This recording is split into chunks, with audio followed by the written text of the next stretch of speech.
The containment field dropped without warning, and Ethan Morse tumbled through empty air toward a planet that looked like it had been specifically designed to kill him.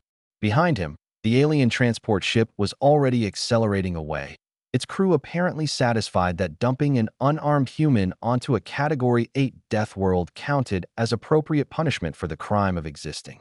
Ethan had exactly 4 seconds to appreciate the irony before atmospheric entry began burning through his borrowed clothing and turning his fall into a fireball of pain and terror. He was not supposed to be here. He was supposed to be in advanced physics, sitting in the back row where Professor Hendricks would never call on him, finishing homework while occasionally glancing at his classmates and wondering what it felt like to be noticed, to be seen, to be anything other than the quiet one who never spoke unless spoken to. Now he was screaming through the atmosphere of an alien planet, and nobody would ever know what happened to the quiet kid from Earth. The impact with water saved his life. Barely. Ethan plunged deep into an ocean that was the wrong color and wrong temperature, and probably filled with things that considered humans an exotic delicacy. He kicked for the surface, lungs burning, body battered from atmospheric entry and sudden deceleration. He broke through gasping and immediately regretted it. The air was breathable but thick, humid, carrying scents that his brain could not categorize. The sky was purple-green with 2 suns hanging at different angles. The water around him rippled with movement that suggested he was not alone. Swim, Ethan told himself, his voice hoarse. Swim or die. Those are the options. He chose swimming. The shoreline was rocky, sharp with volcanic glass that cut his hands and feet as he dragged himself from water that frothed with creatures investigating the strange meat that had fallen from the sky.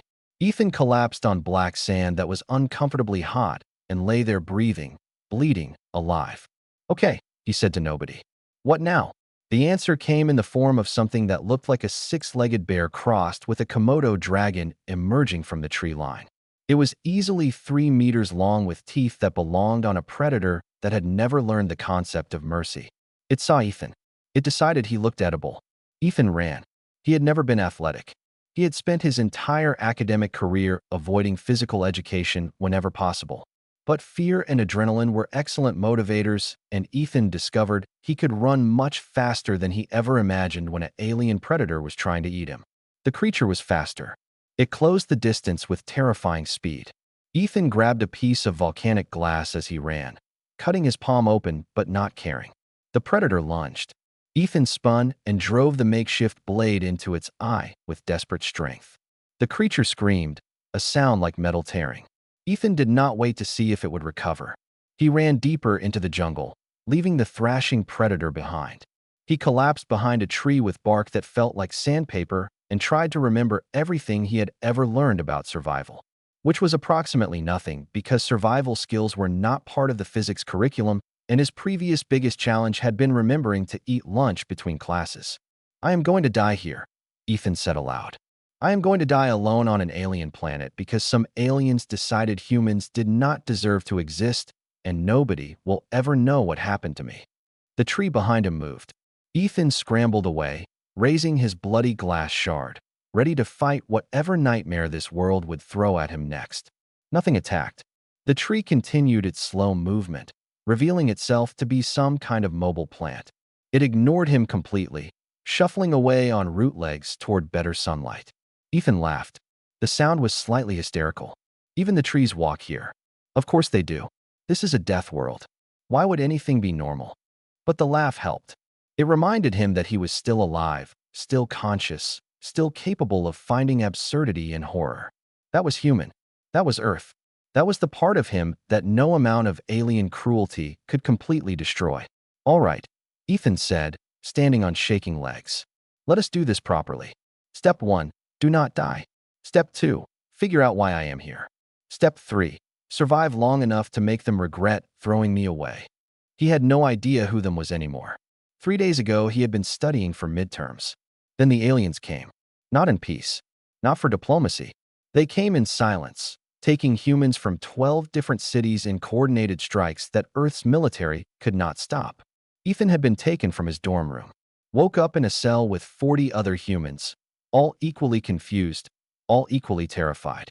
The aliens, tall, crystalline beings called the Vrythani, had explained through translators that humanity had been classified as a developmental threat. A species too aggressive, too adaptable, too dangerous to be allowed free expansion into the galaxy. You will be eliminated, the Vrythani commander had said, his voice like breaking glass. Humanely, we are not monsters. We will simply ensure you never leave your system. But eliminating billions of humans was logistically complex even for an advanced species. So the Vrythani had devised a test. They would take samples from Earth, throw them onto various death worlds, and document how quickly the humans died. The data would justify their decision to the Galactic Council. Ethan had drawn Krennar Four, a Category 8 death world where 97% of surveyed species died within the first local day cycle. The Vrythani expected him to provide useful data on human fragility before expiring.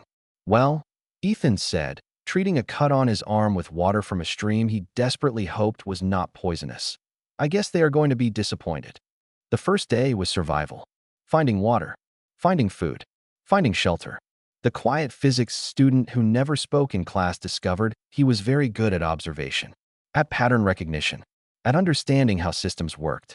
Krennar 4 was a system. A brutal, hostile system, but still a system with rules. The predators hunted at certain times. The plants grew in predictable patterns. The weather followed cycles. If Earth's survival experts had been here, they would have recognized the signs. But Ethan was not a survival expert. He was just someone who paid attention. He watched how local herbivores, things that looked like armored deer with too many legs, avoided certain plants, marked which water sources they drank from, noted which areas predators claimed as territory. He learned by watching, by staying quiet, by being the unnoticed observer. Being invisible had been his survival strategy on Earth. It worked equally well here. By the third day, Ethan had a shelter. Crude, built from materials that probably violated a dozen safety standards, but it kept him dry during the acid rain that fell each evening. He had food. Berries that had not killed the armored deer probably would not kill him. Probably. He had water from a stream that ran through territory claimed by a predator too large to care about human-sized prey. He had not died. The Vrythani monitoring equipment, he had found the sensors hidden in the jungle, was probably recording his continued survival with confusion. Still alive, Ethan said to the nearest sensor, his voice gaining strength. Sorry to disappoint you. On the fifth day, he discovered he was not alone. The signal was faint, barely detectable, but Ethan's physics background let him recognize the electromagnetic signature of technology. Someone else had equipment. Someone else was on this planet. He tracked it for 2 days, moving carefully through jungle that tried to kill him hourly. When he found the source, he almost wished he had not. The Vrythani research outpost was small, automated mostly, but it confirmed what Ethan had suspected. He was not a disposable test subject. He was part of an ongoing study. The Vrythani were documenting human survival capabilities across multiple death worlds to build their case for containment. They are watching us die, Ethan whispered, reading the data displays he barely understood. Making records, treating us like lab experiments. The rage that filled him was new. Ethan had never been an angry person. He had been quiet, passive, content to let life happen around him without getting involved. But something about being thrown onto a death world to die for alien research made him furious. He sabotaged the outpost. Not dramatically, quietly, the way he did everything. He altered the sensor data to make his survival statistics look like equipment malfunction. He corrupted the files that documented human deaths on other death worlds. He embedded a virus in their communication system that would slowly cascade through the Vrythani network. You want data? Ethan said as he worked. Let me give you data.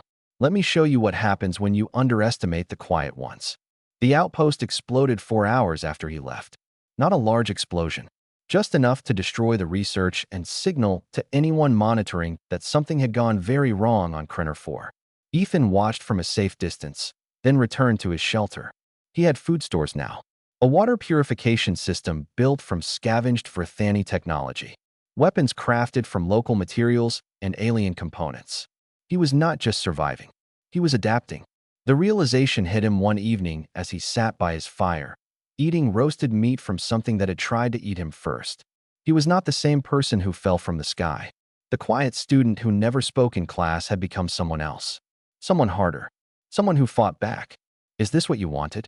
Ethan asked the purple-green sky. Is this the data you needed? The Vrythani response came a week later. Not in person. They sent a probe, armed and aggressive, programmed to eliminate the equipment malfunction that was corrupting their research. Ethan destroyed it. Using tactics he invented on the spot, combining Earth ingenuity with alien technology and Deathworld resources. The probe never reported his survival. It just stopped transmitting, another piece of expensive equipment swallowed by Krennar Four's hostile environment. I am the equipment malfunction, Ethan said, watching the probe burn. I am the variable you did not account for. 3 months after his arrival, Ethan had transformed the jungle around his shelter into something almost habitable. He had mapped safe routes, established relationships with local wildlife, not friendship exactly, but mutual respect born from repeated encounters where both parties learned fighting was not worth the effort. He had built tools, weapons, even a rudimentary laboratory using salvage technology. The quiet student had become a survivor. More than that, he had become someone who understood that being quiet did not mean being weak. That observation and patience were strengths. That the ones you did not notice were often the most dangerous. The Vrythani made their final mistake when they sent a recovery team for soldiers in powered armor, expecting to retrieve a corpse or possibly a broken human who would provide valuable psychological data about Deathworld trauma. They found Ethan waiting. He had anticipated their arrival, tracked their approach through the monitoring systems he had hacked. They landed expecting one frightened human. They found traps. They found weapons. They found a jungle that had been weaponized by someone who understood both physics and predator behavior. They found a human who had survived 3 months on a Category 8 death world and had no intention of making their job easy. You threw me onto a death world, Ethan said. His voice carried through their communication systems by equipment he had reprogrammed. You expected me to die quietly, to be good data for your justification of genocide. But you made a mistake. You underestimated what humans become when you back us into a corner. The battle was not fair. Ethan used every advantage the planet offered. Predators he had learned to redirect. Plants that secreted acids he had learned to weaponize. Terrain he knew better than the aliens in their clumsy armor. The Vrythani soldiers were trained warriors. But Ethan was a survivor who had nothing left to lose. When it was over, 3 Vrythani were dead. The 4th was trapped in his armor, systems locked down by viruses Ethan had spent months developing. I want you to deliver a message, Ethan said, standing over the paralyzed alien. His clothing was torn, his body covered in scars from 3 months of constant survival, but his voice was steady. Tell the Galactic Council that humanity will not die quietly. Tell them we adapt. We survive. We become exactly as dangerous as we need to be. You threw me onto a death world expecting a corpse. I am sending you back a warning. You are one human, the Vrythani soldier said, his translator making his fear obvious. You prove nothing. I prove everything. I am the quiet one you ignored, the one you did not think mattered. And I survived your worst while destroying your research and killing your soldiers. Ethan leaned closer. What do you think the loud ones will do? What do you think the ones who were already warriors will accomplish? You made humans your enemy. That was your mistake. He released the soldiers' armor systems. Go. Tell them what happened here. Tell them the quiet human from Earth survived Krennar Four and sends his regards. The soldier fled. Ethan watched the ship disappear into the purple-green sky, then returned to his shelter. The jungle was quiet around him. The predators that had once terrified him, now familiar neighbors in this hostile world he had learned to call home. He should feel victorious. He had survived. He had fought back. He had sent a message that would reach the Galactic Council and maybe make them reconsider their plans for Earth. Instead, he felt tired and changed. The quiet student was gone, transformed by 3 months of constant danger into someone harder, sharper, more capable than he ever imagined becoming. I survived, Ethan said to the empty jungle. But at what cost? The answer came 3 days later when another ship appeared. Not Vrythani this time.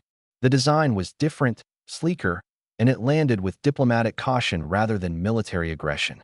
The being that emerged was reptilian, covered in iridescent scales, moving with the careful deliberation of someone trying very hard not to appear threatening.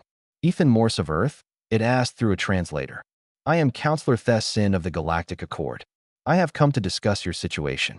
Have you come to finish what the Vrythani started? Ethan kept his weapon visible, but not raised. Because I should warn you, I have gotten very good at surviving. I have come to apologize. Thessin's posture conveyed something that might have been shame. The Vrythani acted without council authority. Their classification of humanity as a threat was based on fear, not evidence. When we learned what they had done, taking humans for Deathworld testing, we moved to stop them. But we were too late for many. You were too late for all of us, Ethan said. We were taken from our lives, thrown onto worlds designed to kill us, used as test subjects for alien prejudice. Yes, and that is why I am here. To offer restitution. To return survivors to Earth with full council protection. To ensure humanity is treated as the emerging species you are, not the threat the Vrythani imagined. Ethan looked at the jungle around him. 3 months ago it had been a nightmare. Now it was familiar territory. Dangerous, but understood. He had survived by learning its rules, by adapting to its challenges, by becoming someone new. What about the others? He asked. The humans on other death worlds? We are retrieving all survivors. 73 humans were taken. 41 are still alive. The rest did not survive their worlds or the Vrythani testing protocols. Thessin's scales shifted colors. Those deaths are on the council's conscience. We should have acted faster. 41 survivors out of 73. Ethan felt the weight of those numbers. And you want to send us home?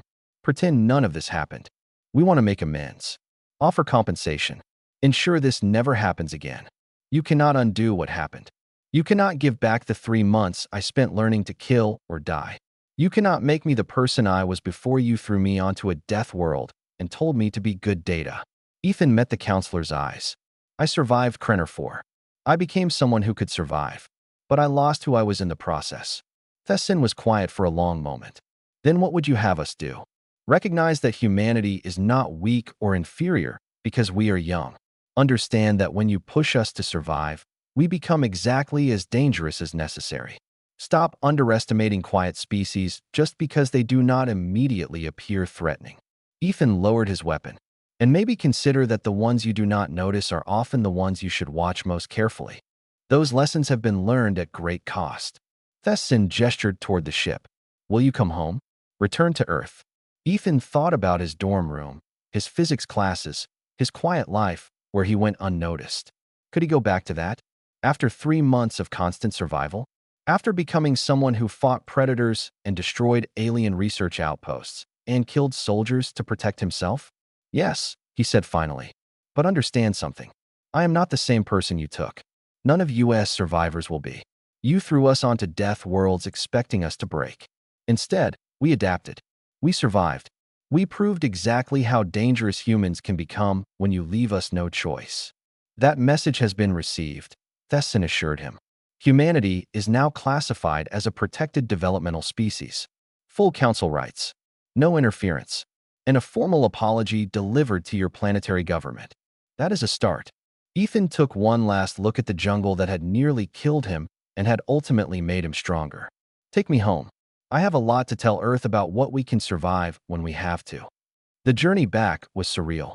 Comfortable ship, actual food, medical treatment for injuries that had become so familiar he barely noticed them anymore.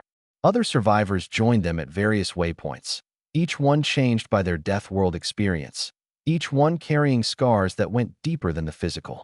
They did not talk much at first. What was there to say?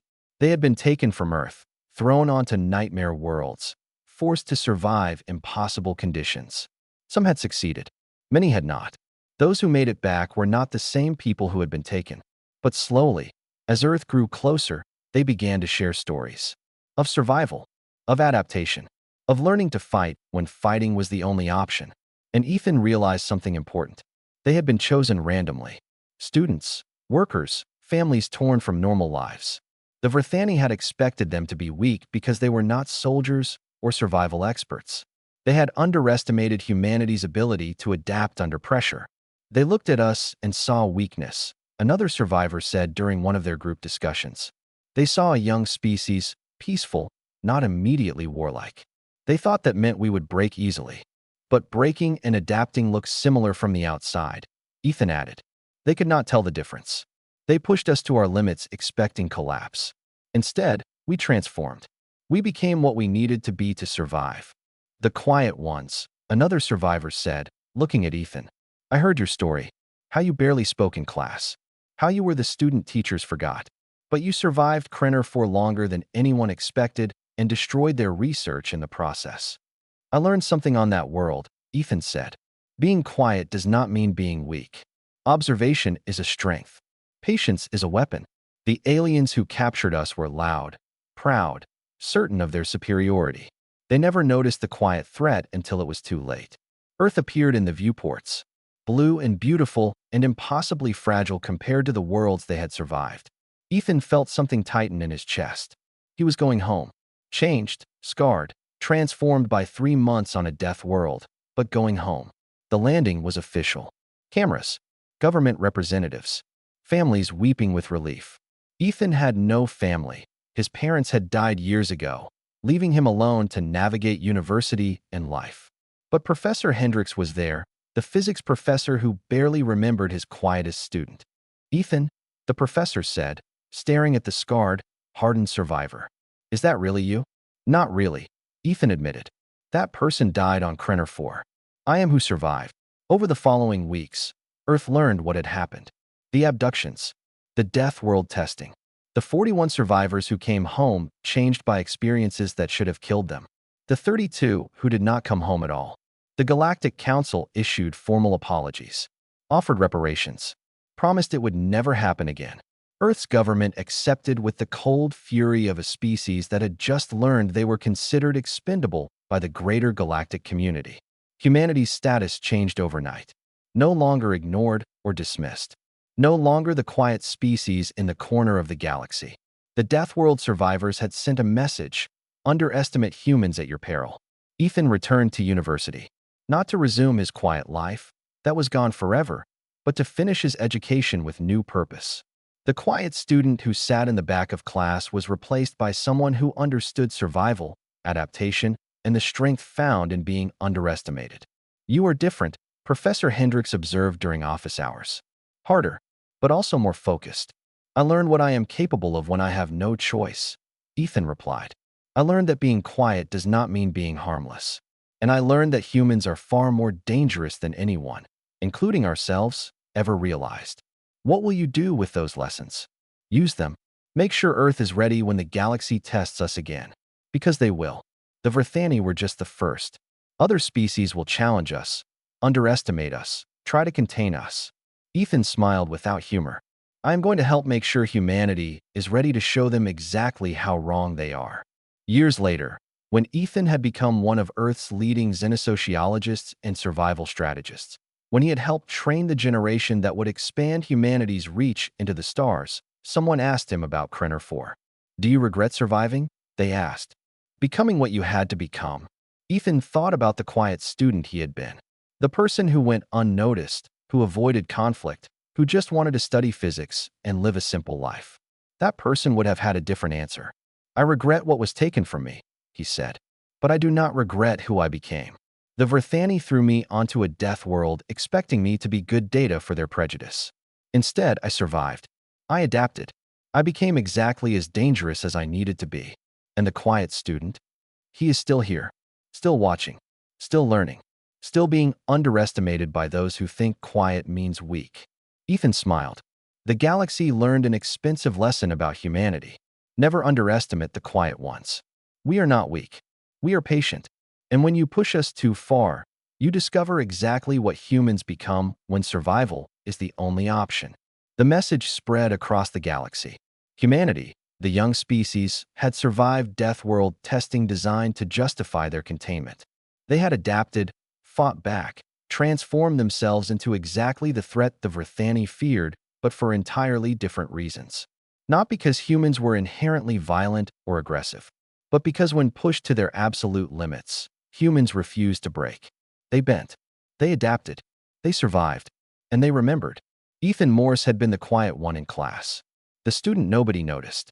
The person who seemed least likely to survive anything more challenging than a difficult exam. Until aliens threw him onto a death world and discovered that quiet humans are the most dangerous kind. Because they watch. They learn. They adapt. And when the time comes to fight, they have already planned every move while you were busy underestimating them. He was the quiet one, until the galaxy made the mistake of thinking quiet meant weak. Now he was a survivor, a strategist, a living reminder that humanity's greatest strength was not in being the loudest or strongest or most aggressive species. It was in being the ones who refused to quit, who adapted to any challenge, who became exactly as dangerous as survival demanded. The quiet one had spoken, and the galaxy had no choice but to listen. If you enjoyed the story, like the video and subscribe for more. Thank you.